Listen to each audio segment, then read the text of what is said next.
Hey Raghunath, tell everyone about our Patreon community. Sure, Kaustubha. The Wisdom of the Sages Patreon community is an incredible online yoga resource. If you like the type of yoga wisdom and culture we share on the show, then our Patreon community is a great next step. This is a listener-supported podcast, and any level of sponsorship will unlock a wide range of live and archived classes, talks, and even workshops. Raghunath teaches, I teach, and we have a host of other excellent teachers on topics ranging from yoga philosophy, asana classes, storytelling, Ayurveda, kirtan, cooking, meditation, and a lot more. We even have an incredible online Bhakti 12-step recovery group. So if you want to check it out, go to patreon.com/wisdom of the sages. All right, let's get it on. Om Namo Bhagavate Vasudevaya. Om Namo Bhagavate Vasudevaya. Om Namo Bhagavate Vasudevaya.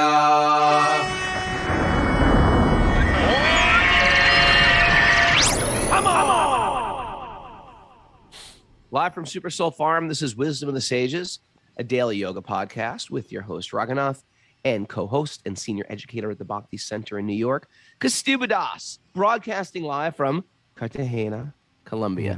Yep. Welcome to the show. Welcome to our Srimad Bhagavatam class, which we call a show.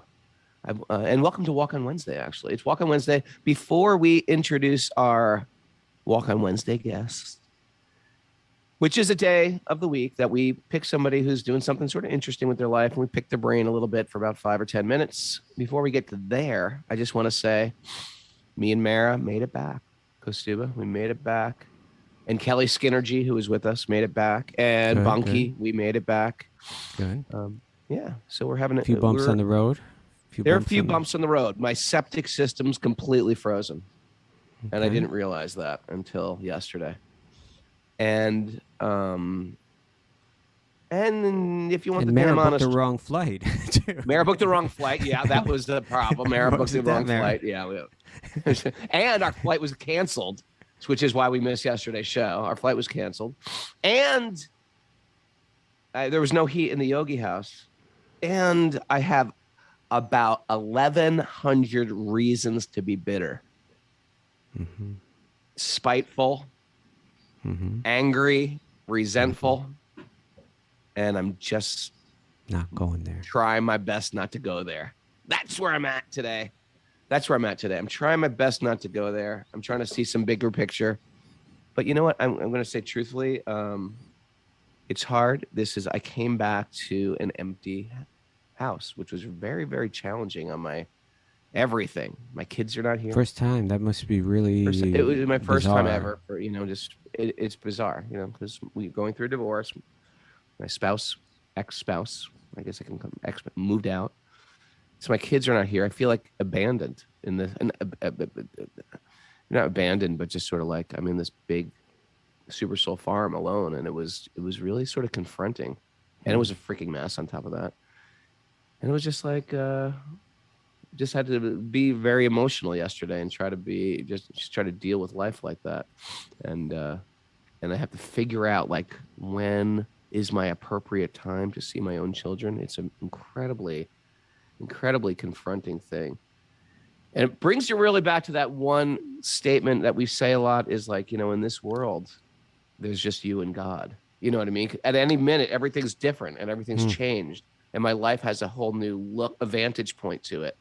And I have to figure out a schedule when to see my children, and because part of my identity is, I'm a father and I have a family, and this is my life with my life is interacting with these kids on a regular basis and seeing them off to school and making their lunch and doing those duties, and now that's not here, and I have to almost recreate my persona or my false ego or my false identity or my temporary identity, and it's just different. So it's almost like I have to wear a whole new suit of clothing. It's an adjustment. It's not whole new. It's an adjustment, though. It's an adjustment. You're still a father. They're still your kids. Yeah. But I can imagine it's I can imagine. I mean, we live at the farm. Is a very big house, you know? And so with no one in that house and everything like scattered about and sort of, yeah, it's like the rug has been sort of like the universe does it. I'm not going to even blame a person. Pulls out that rug from underneath you on occasion, and it's made you, it leaves you just to either like stumble, fall, trip down this trip, or just sort of like stumble onto Krishna's lotus feet. You know, and just and try to embrace. I'm attempting. I'm trying my best. Right. Yeah, I have to pull it together. Yeah, We're here for you. well, thank you, my friend. Yeah, I'm always. really grateful for the show this morning. I know really you said grateful hello for to the everyone show. like the slowest you have ever said it. You're just like, I was ready to embrace everybody. I said, thank you for coming. I needed you today. I needed you and I needed you. If you're new to the show, welcome. We do this every day. And there's a group that watches us live on Zoom. We got 83 people live on Zoom today. If you want to join us live on Zoom, all you have to do is email Mara, our producer, at wisdomofthesages108@gmail.com. Wisdomofthesages108@gmail.com. Then Raghu will say hello to you in the morning. Personally. I said hello to everybody personally. It's my best part of the day. Today was especially good for me today. We have this theory in Bhakti. It's a theory, actually. It's not just we don't own it, but the company that you keep creates you. The company that you keep creates you. So it's very important to keep the company of people who are lifting you higher instead of the company that is degrading your consciousness or assisting you to make poor choices or encouraging you to make poor choices. So yeah, so every morning we check in with this community, and if you're not on live, that's okay. You can keep that community by just binge listening to the podcast. Nice. On a regular basis. Good one to you. Any announcements before we get into our Walk on Wednesday, peeps?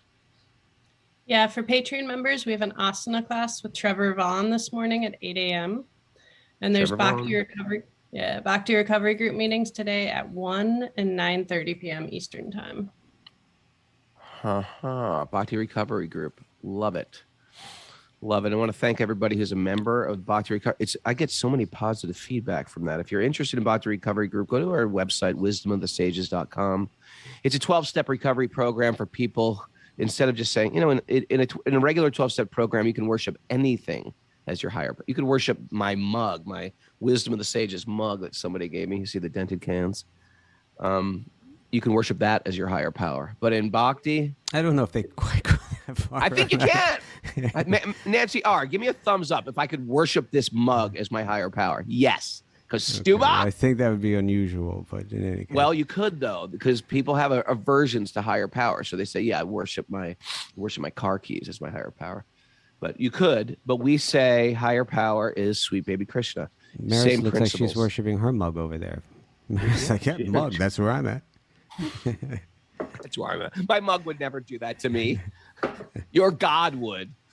Anyway, we're going to welcome Rachel Manawis to the show. Rachel, good morning. Welcome to Walk on Wednesday. Good morning, Prabhu. Oh, how are you? I'm By the way, good. we call each other Prabhu a lot on the show. I don't know if you've picked up on that, listeners. Prabhu just it's a nicer way to address somebody. It means master. And therefore, by calling Rachel my Prabhu or Kaustubha my Prabhu or Mara my Prabhu, it's sort of saying master.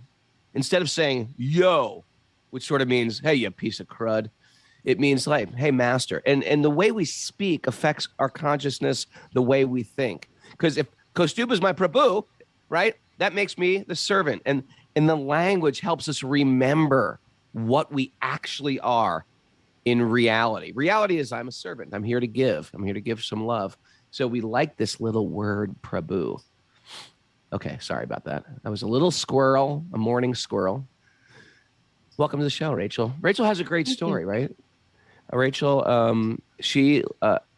where did we meet? Yoga Studio, Yoga Mandala in Saratoga is where I met you. Really? Yeah, I know. You think it was Schenectady, but it was actually before that. Yoga Mandali. Okay. We did some what? Kirtan or handstand class? Yeah, you had a couple classes. We drew her in with the handstands. That's called the bridge to God.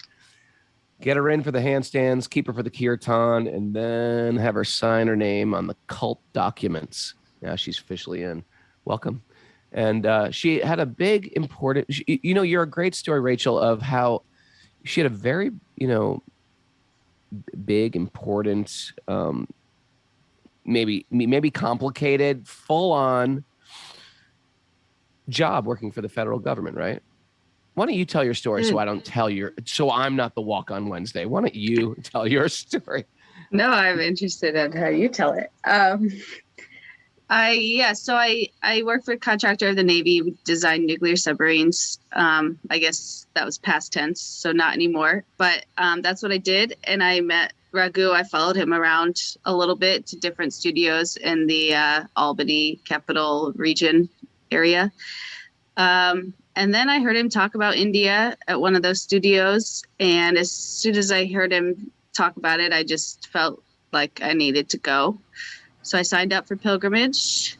That was September of, was it 2017, maybe? I remember. And so I went on pilgrimage, and then I got back from pilgrimage and kind of rearranged. Well, I broke up with my boyfriend. I started chanting the Hare Krishna mantra an hour a day. And it just kind of like started to snowball, change my life. I went back to India with him. Had to cut that boyfriend off, huh? I did. I did. Did the mantra ruin your relationship? Kind of did. You know what happened was I kind of got attached to Raghunath Swami, and there was one day, it was like a month after pilgrimage, I wanted to go to New York City to see Raghunath Swami, and he said, I really don't want you to go. And I said, okay, your boyfriend said that? Yeah. And I said, well, I think I'm going to go anyway. And he said, you don't care what I think? Because I always kind of did whatever he wanted. And I said, I guess not. And he said, why don't you just break up with me then? And I said, I think that's a good idea. Oh, so yeah. I broke up Go with girl. him. Nice. And we saw Raghunath Swami like consecutive days, like every day he was in New York City. So anyway, and then I went back on pilgrimage in January for another that was the 6 weeks. Oh yeah, that was GEV. That was the teacher training, GEV, which featured Raghunath Swami all month long, practically. Yeah, Get the picture of this, Kaustubha, if you haven't yet, or everybody listening. She was just with me in like October that year, and then in January she's like, "Okay, I'm gonna go back." What did your work say at that point? I took a leave of absence, a 6-week leave of absence at work. I told them that it was for religious reasons, which and it was, to me it was. But So they were just okay with religious reasons. I think a good point. And so anyway, this comes to. That happened again the next year. She went on pilgrimage. Then she went again to the 300-hour training and did the Wisdom of the Sages training. And what happened was, I think it just shifted. It reprioritized your life. Is that safe to say? Yeah, totally. I had always felt like what I was doing, was for the greater good, working for the defense contractor, which I still think there's some benefit to defense, our nation's defense. But my priorities kind of shifted. I started reading Prabhupada's books, and I kind of started seeing feeling a higher calling, I guess. And the first of this year, or I guess actually officially the 9th of this year, I left my job to come and support Raghu and Kaustubha's work and mission full time. So that's what I do now. For which we are immensely grateful. Incredibly great. She's our manager, basically. She's our manager. She went from, and she manages me separately. That's a whole separate career path. She's mentioned that she's realizing that, first of all, it should be clear, Rachel isn't just a nuclear engineer that was working on all this code clearance stuff, that was, contracted by the U.S. military. She was actually heading up the teams of nuclear engineers that do this for the submarines. So she was like, on this really high level, super high level job. and she's finding managing Raghu's life is far more difficult and complicated. It's the most difficult thing for sure. Well, it's greatly appreciated, Rachel, and I'm grateful every day because she's helping me through all my personal stuff. I mean, as personal stuff affects my, my offering as well. So I'm incredibly in debt to all the stuff she's doing, and she's got this addiction for bhakti, which is a wonderful thing. She's just very serious about her bhakti path. Another thing, Kaustubha, I'm thinking about Rachel is she also represents a lot of us listeners on the show on a regular basis who have a lot of qualifications in the material world. And sometimes you go through those qualifications in that workplace and it's fine. Or you get to this point where like, it's not fine. It is really not fine. I've worked really hard. I've climbed a ladder of success. I've struggled. I've laid down resources. I've put in my years, and I don't even want to be up here. I'm at the top of the ladder. I don't even want to be here. And I think she had that moment where she's sort of like re-examining, like, what am I giving my very life, my thoughts, my words, my actions? Why am I waking up in the morning? It's that big why we're all looking for. Like, why? Why am I working so hard for this? And some people just shift. Now, Kaustubha, you're initiating guru. I always felt like if this man, he's no longer on the planet, but I always felt like if this man was somewhere in the material world, he would have he's one of these people that can manage thousands. You know what I mean? He could be the CEO, but he didn't take that role in the material world. At a young age, he said, I'm going to direct my life towards spirit. And because of it, he managed thousands, but towards spiritual life. And it's sometimes you can do the same thing, but just shift it a little or even shift it a lot. And the result is 1,000 times different than what it would have been. And that's what we ask in Bhakti. It's not like you give up what you're good at, but you put spirit, God, sweet baby Krishna at the center and just turn your attention a little. And by that turning the trajectory, even 5%, what to speak of 100%, even 5%, right? If a plane is flying to LA, but it's 5% off, it ends up in Seattle. So this little shift in adding spirit to our consciousness has a short-term payoff, and then it's got this massive payoff in a decade from now, in a year from now, in 20 years from now. I'm curious, and I want to mention that Rachel's story is, I'm so impressed by it in many ways. But, a young lady that was in a very high-level position, and, it is interesting how you spell. You go to India, you come back, you leave the boyfriend. You go back to India a few months later, you come back. I think you sold your house when you came back the second time. Is that right? I did. And it's not that everybody has to drastically change their life like this to practice bhakti. But it's fun, so do it. But my point was, but actually, if you really want it, you can drastically change your life. Or, Rachel wasn't married, she didn't have children, so in many ways she was more free. But also, even in getting married, you kind of told your husband, I do want to eventually leave this job and I do want to take up full-time service, and now you're doing that, so that's amazing. But I'm curious, what was it to make you behave in such an unusual way and make such drastic decisions? Is there something that you could sum up in your experiences in practicing bhakti in your trips to India that was there some aha moment, or what was it that made you so determined? I like that, Kaustubha. The aha moment. Was there an aha moment, or was it a series of ahas? I guess it wasn't any particular moment as much as I've always been super committed to whatever I believe in, and kind of like an all-encompassing way. And really chanting the Maha Mantra, it really just started to the more that I worked with it, the more that I kind of became addicted to it. I just kind of felt like clouds lifting and like just getting more and more clarity on what it was that I really believed in and what it was that I didn't. And it just felt very natural, almost like the attachments just kind of dissipated. And then I was able to see more clearly what was left. It was really the Maha Mantra. And, can I tell a story about the Maha Mantra? Yes. It's like 2 minutes.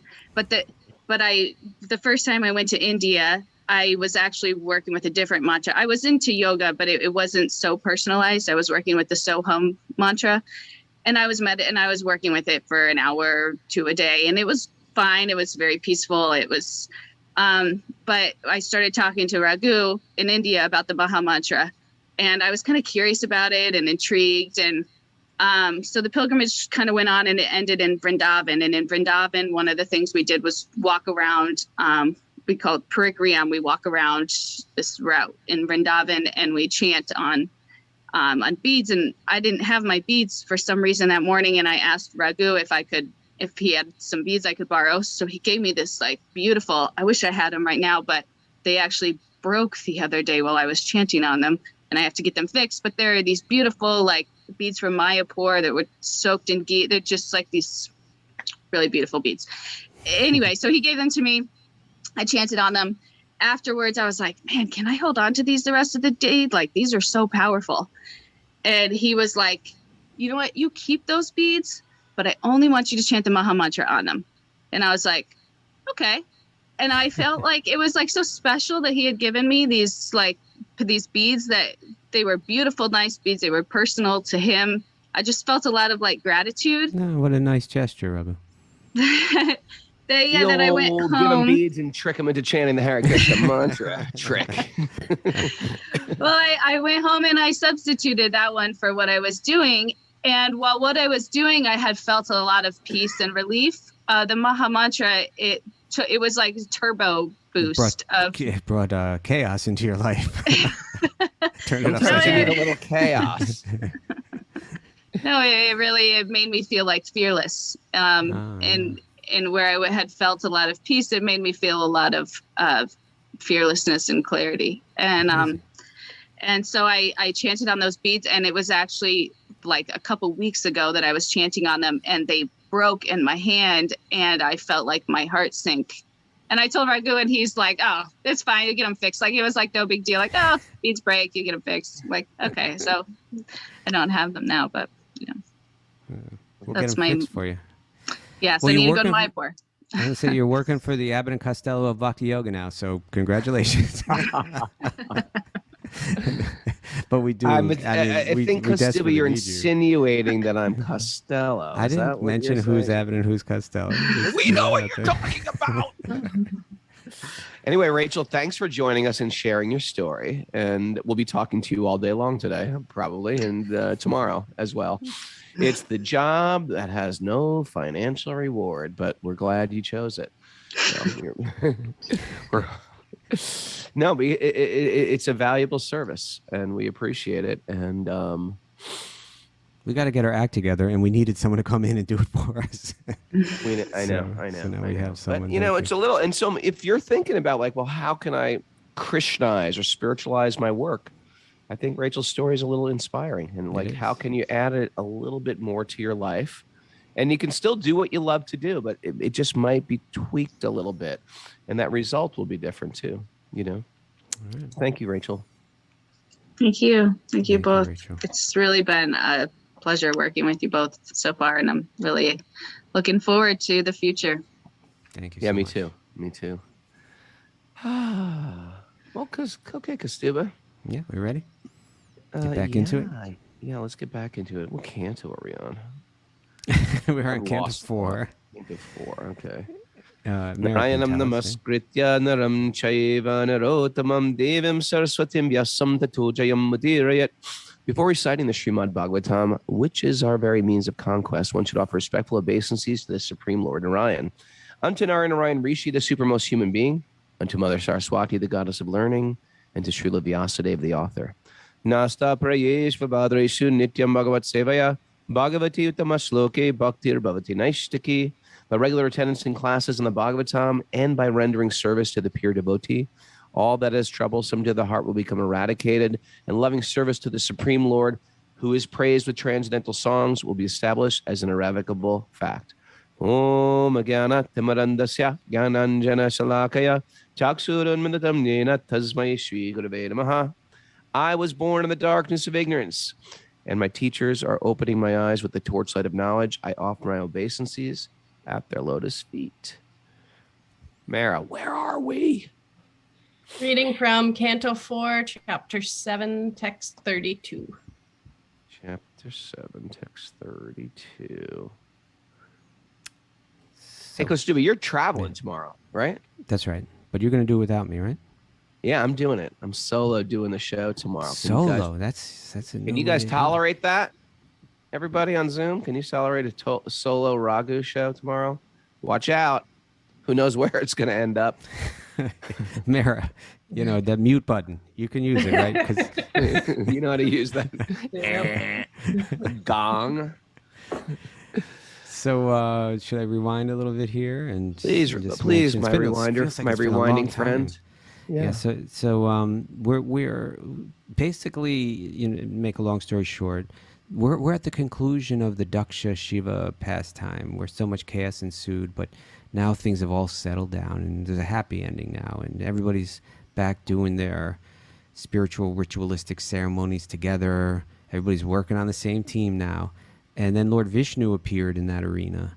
And then one by one, all the different, either individuals or groups of people began to offer prayers to Lord Vishnu. And so each verse we're hearing now is a different prayer of Lord Vishnu, coming from a different angle. And we've heard from Lord Shiva, we've heard from Daksha, we've heard from Brahma.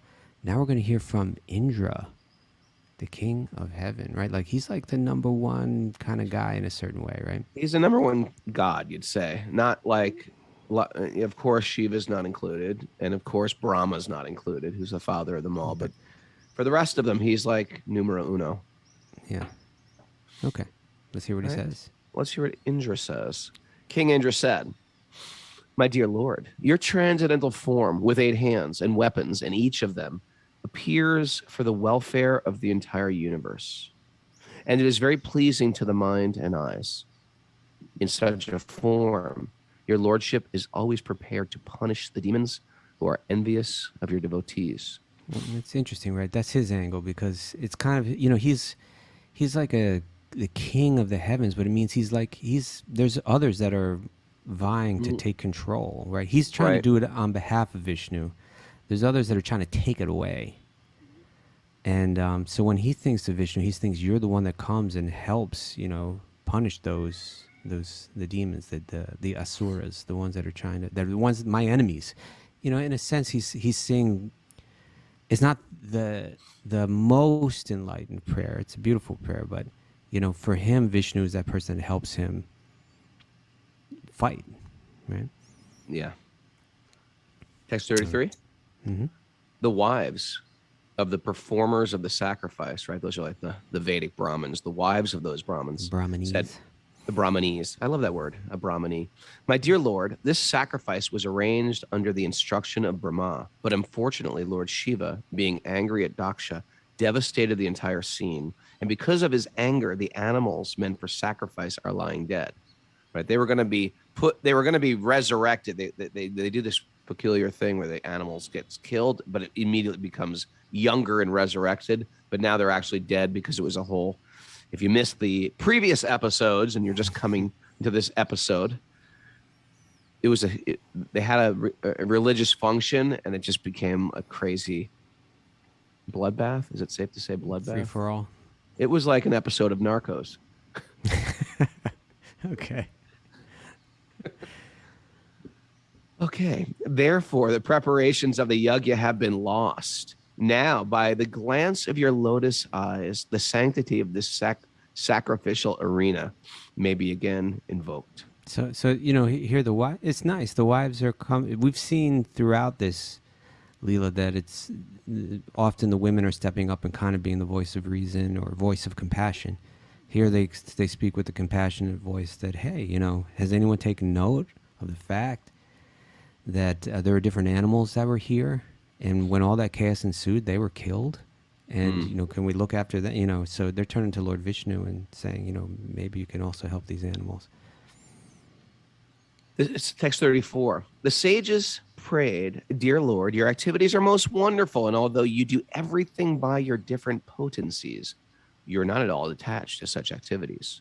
You are not even attached to the goddess of fortune, who is worshipped by the great demigods like Brahma, who pray to achieve her mercy." This is mentioned often, is it not? Don't we hear this? That when Lord Vishnu is being glorified, I think it sounds a little peculiar, so I think we need to discuss it. You know, it's you're not attached to the goddess of fortune. That means who? Lakshmi Devi.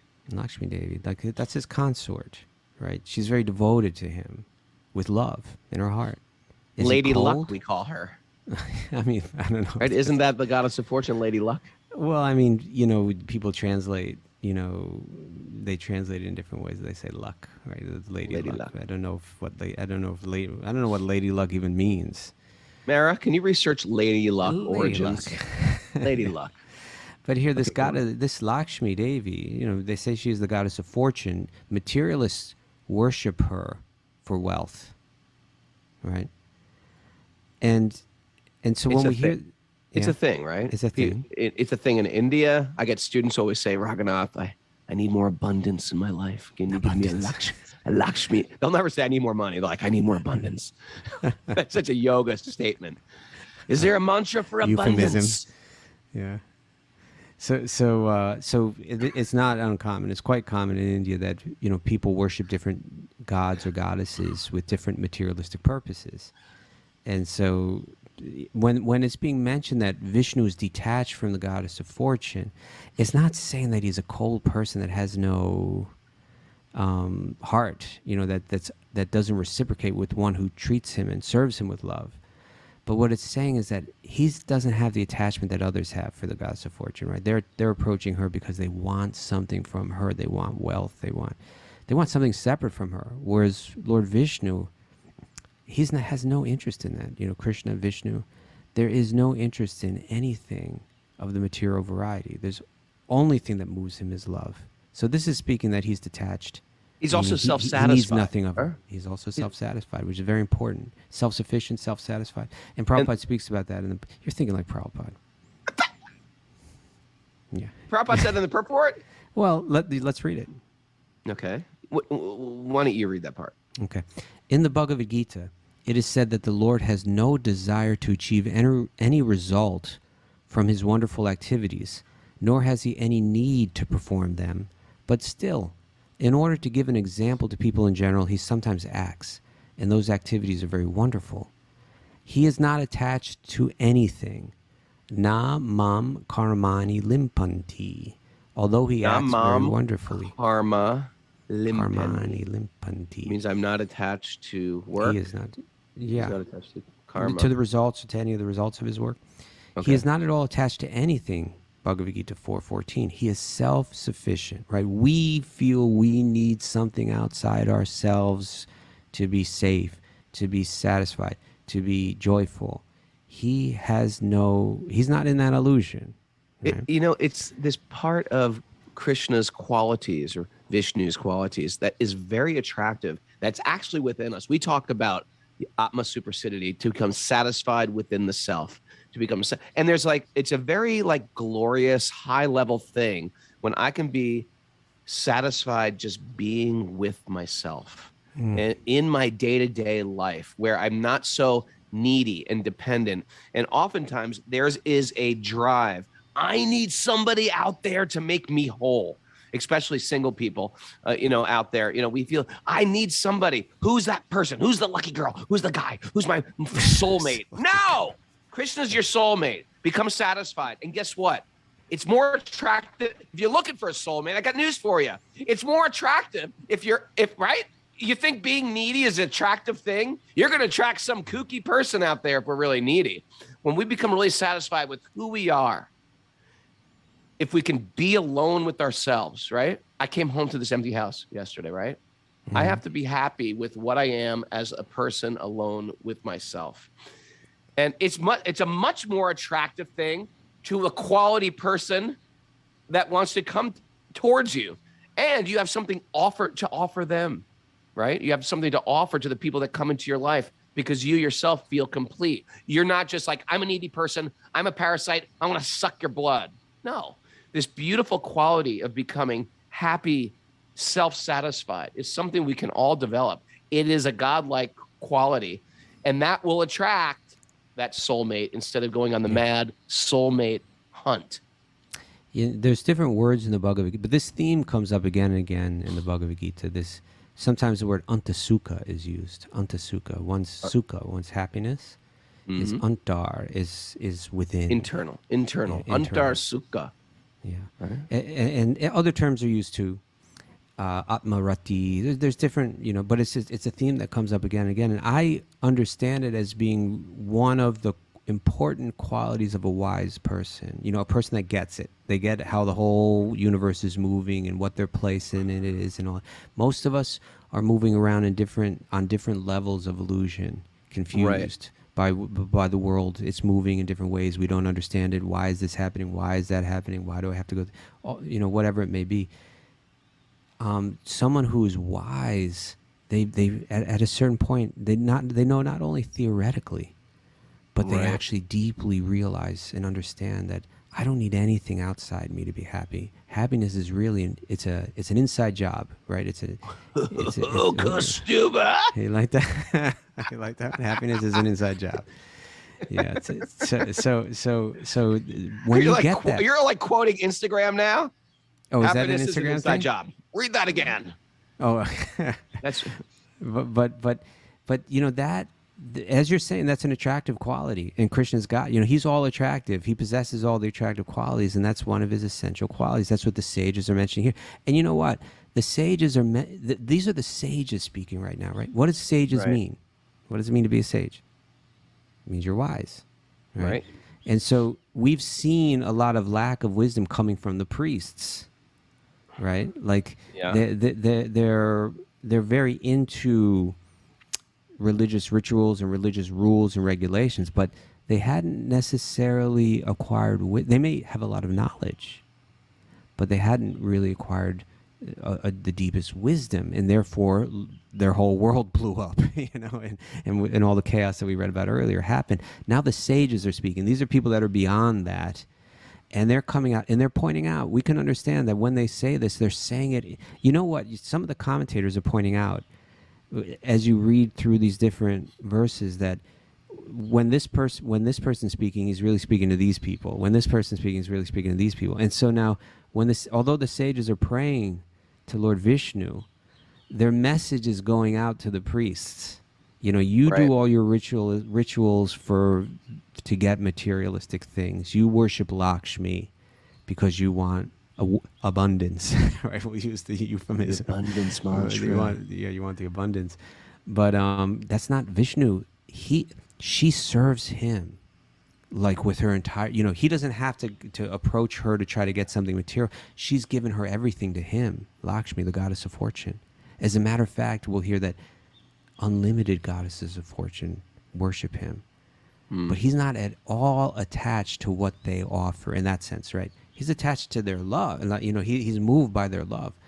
He's not any material thing that they could. He has zero interest in it because he's antasukha, because he's self-sufficient, because his happiness comes from within. So the purport continues.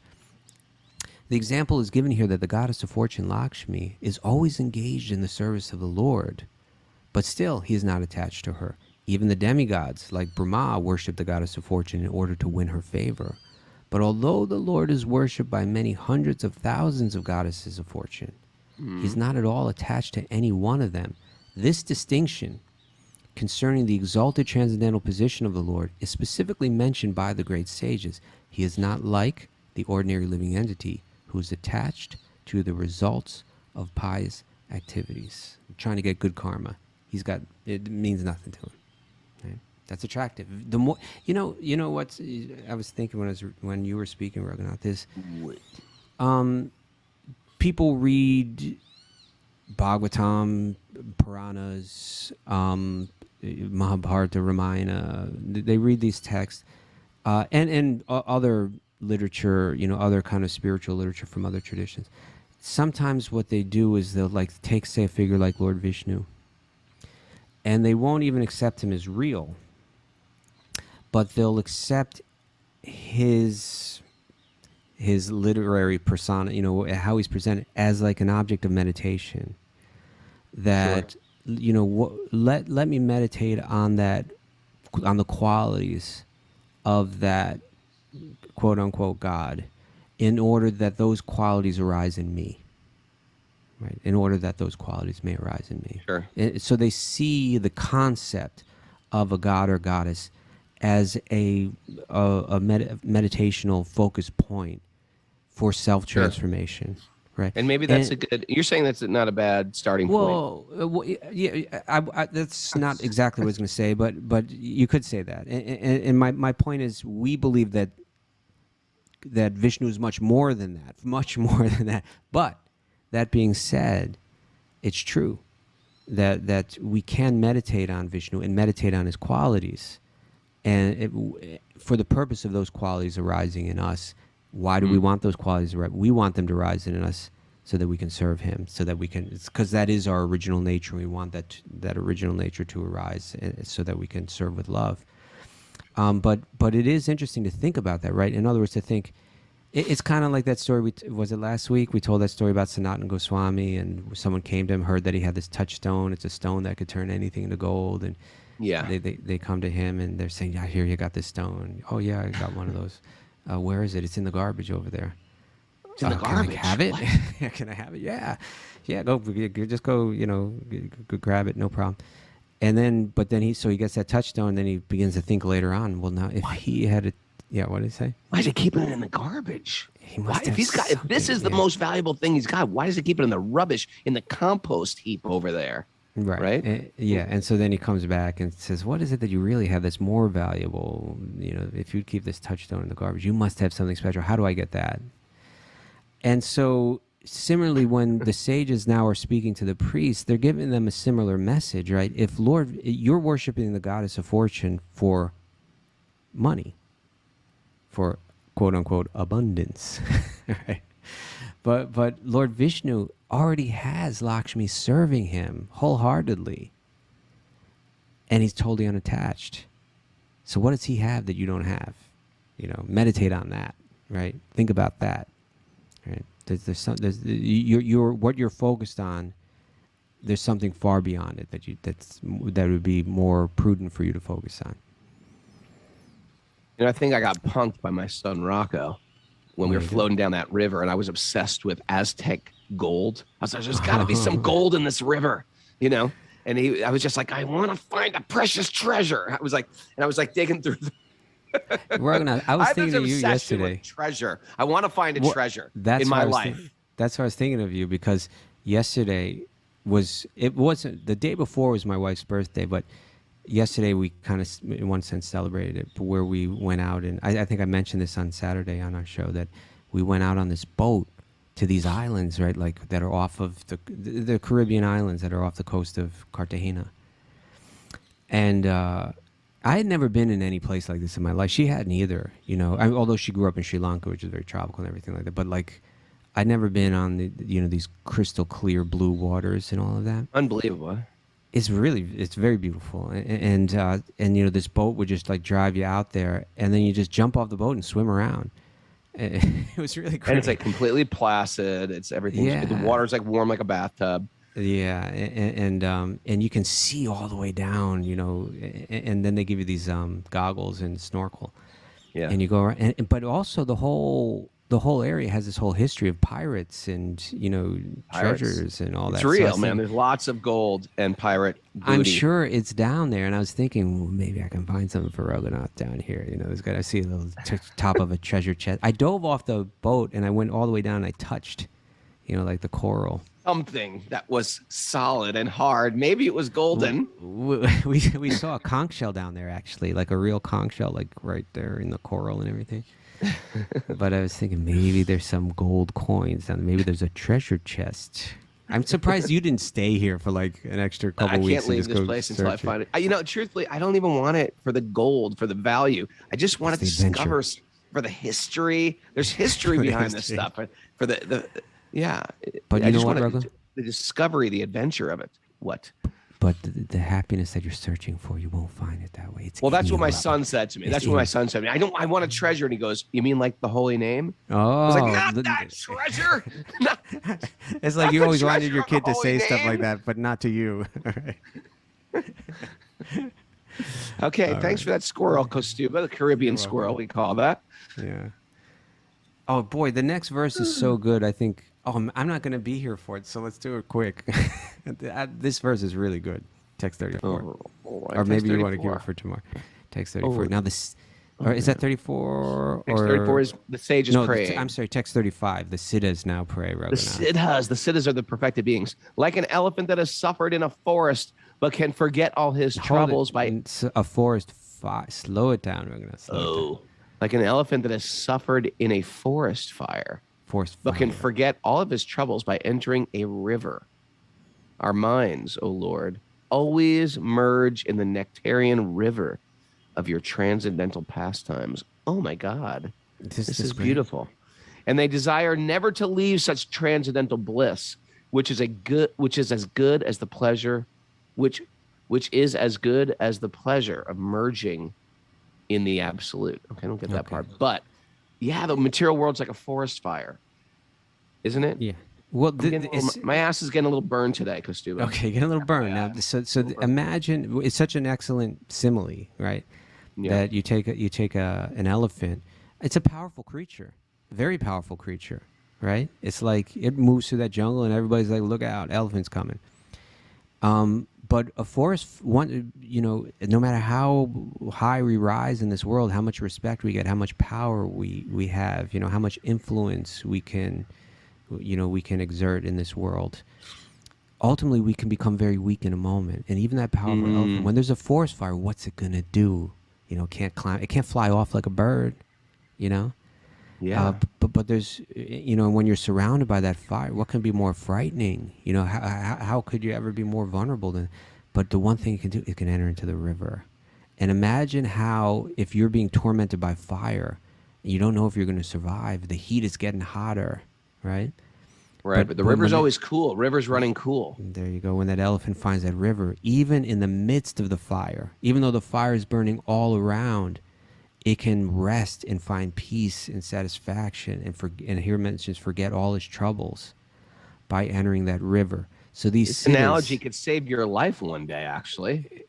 It's a lifesaver, both on the material and spiritual levels. Yeah. So here it's saying that just like that, it says, "Oh Lord," they said, like an elephant that has suffered in a forest fire can forget all its troubles by entering a river. Our minds, our troubled minds, right? And this age is characterized by the disturbed mind. By the sages of Naimisharanya said that, right? That in this age, above all, manda sumanda matayo manda bhagya upaduta. Above all, our biggest problem. We're unfortunate, we're lazy, we're unlucky, we're misguided.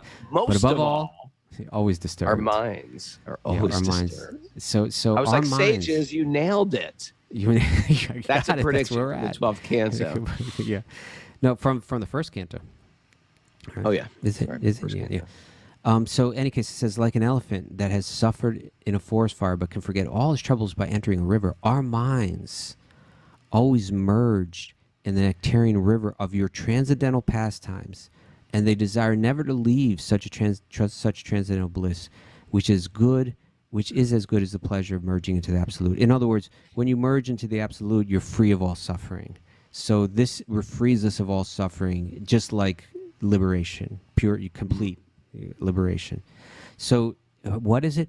Merging your mind in the transcendental pastimes of Krishna. This to a person not of this faith, it might be what, huh? But to someone that is of this faith, you begin to understand it, that there's such when you read Krishna's pastimes as they're laid out in the 10th canto, they're both playful and didactic, Raghunath, right? You like that? Playful and didactic. I like that. So they're didactic in the sense that there's important life lessons that are spoken through them that give you relief, and they're playful in the sense that there's a beauty in them.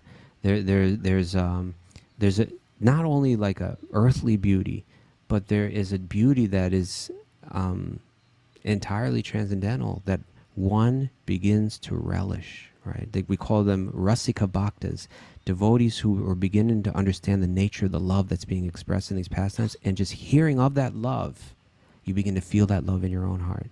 And that is the greatest relief. And even though you may be in the midst of a forest fire, all around you, your world is burning down because you're absorbed in those pastimes. You feel complete relief. And that's why we do Sweet Baby Krishna. I think it's time for you to do some Sweet Baby Krishna, Raghu. It is. But the kids are coming over tonight. Okay. Do a little with them and then. We're going to do some kirtan Do we have tonight. any takeaways? I think we got a whole gang. I think we got a whole bunch of them. Mara, hit it. We do have a lot of takeaways. The company you keep creates you. Ooh. Mm-hmm, mm-hmm. Our language and words help us remember who we are. Ooh. Yes, okay. Keep doing what you do in life, but add Krishna.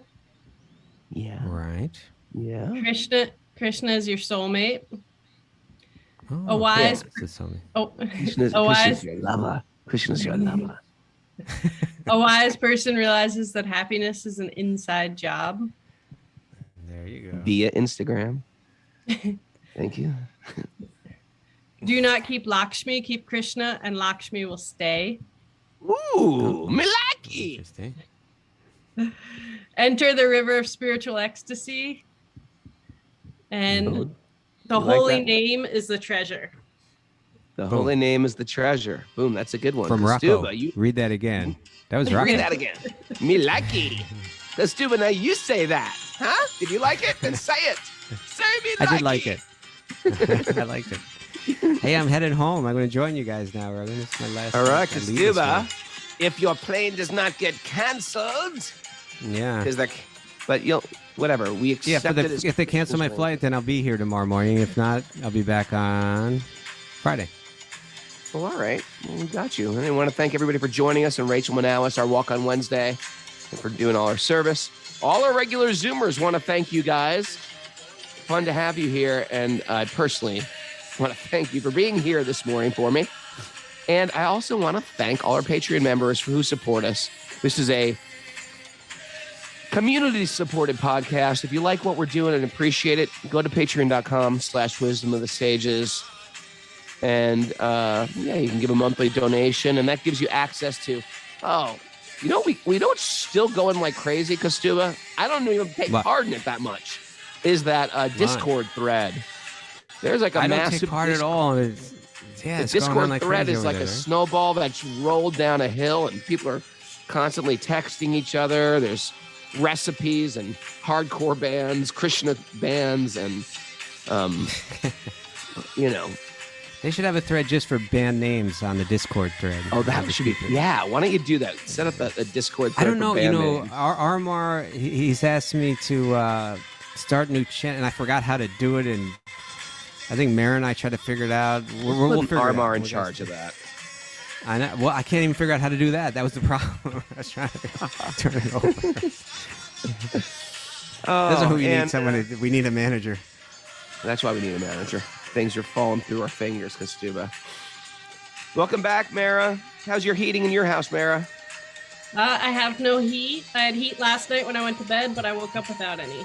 So it's Mara, when she was in Colombia, every time she used to have a big smile on her face, she's looking like this, and she's like, yeah, I'm back here. I'm back here.